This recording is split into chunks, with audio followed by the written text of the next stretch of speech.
Hello mga lods, andito ulit tayo sa ating pwesto. Welcome back. Good morning, good morning. Ayan. Nakita nyo po yan yung babae na yan, oh. Yung nagwawalis. Nasaan na yun?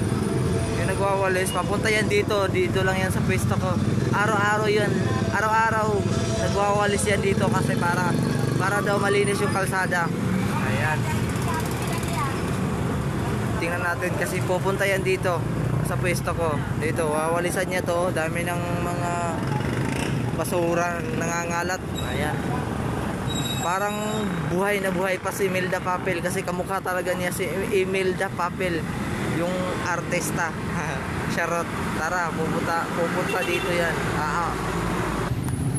Ayan. Katabi nga po pala, tricycle driver. Ayan. Wash out nga pala dyan, mga busing. Papunta na dito si Imelda Papel, yung naglilinis ng kalsada. Ayan, oh, ayan. Tinutulak pa yung kariton niya eh. Ayan, tinutulak niya yung kariton. Tingnan nyo, mukha talagang si Imelda Papel, mga lods. Ayan, palapit ng palapit dito sa akin. Kukulitin natin. Kasi pag binibiro yan, magagalit. Mabait pala si Imelda Papel, mga lods, oh. Ayan.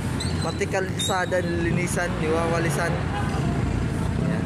Shout out nga pala dyan sa mga viewers natin, sa mga followers.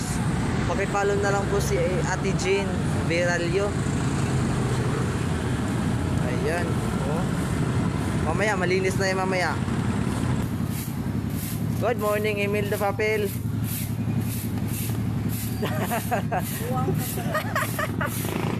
Kumukha mo nga si Imelda Papel, tapos yung buhok mo pa eh, parang tunay nga eh, parang ikaw ngayon eh.